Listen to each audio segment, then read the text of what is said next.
God's got in store for us. I know things are beginning to open up a little bit, but still, we cannot have more than 10 people in church at this time. So we're going to go to the parking lot service for a while. We'll see what happens. Keep praying for our officials. Keep praying for others. Let's continue to do the right things and be watching out for each other. But today, I would like to talk to you just from the heart, truly. I am very concerned about something I see happening in our world. Just got done writing an article about this for our newsletter and other things. But uncertainty and the confusion that is happening because of the politicization and spinning of this COVID-19. It depends on what your political aspirations are as to what is happening and your religious affiliation. But I'm more concerned about Christians and what they are spreading on social media. I have seen so many folks who have posted things who they have nothing to back it up with. It is just conjecture.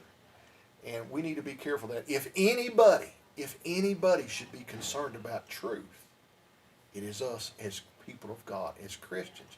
Jesus said what? I am the way, the truth. The way to the truth is Jesus. Standing in front of Pilate, Pilate asked the seminal question of all time. I've used this illustration many times. He says, what is truth? And he has the very truth, Jesus Christ, standing in front of him. We need to double check. If you're going to post something, if you're going to put something up, make sure you have done your due diligence and research. Just don't put up a video.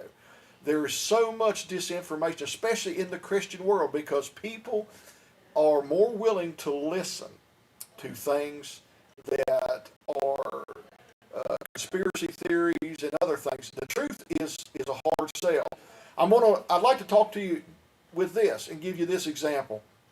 Many years ago, and I don't care whether you like this politician or not. I don't really care. That's not the point. But Ron Paul, Congressman Ron Paul, ran for president as a libertarian. That means just leave us alone. Don't bother us. That's what libertarians basically believe in. Don't bother us. And I will never forget when he retired. He made a statement that has stuck with me for all these years. And he said, I never, ever could have fathomed that liberty and freedom would be such hard sells. Well, you know, as a pastor, as a minister, as a teacher, I am, in many ways, I can empathize with Ron Paul. Not about freedom and liberty so much, but about truth, about the Word of God. People are more willing to listen to something that is totally out there than they are the truth. I hate to break it to a lot of you. Jesus says a whole lot more about how to live here and now than he does about heaven or he does about some end time scenario.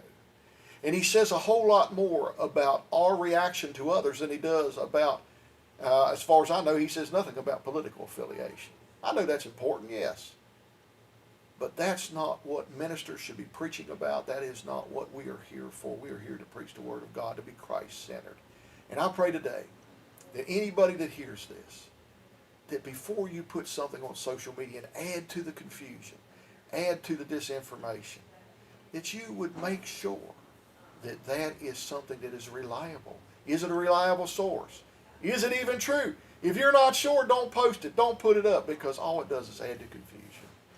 And it hurts. And it doesn't help the message of God going forth. It doesn't help us as Christians spread it, because when people see this, they're turned off by it, and they think all these Christians are a bunch of kooks, and they're a bunch of phonies.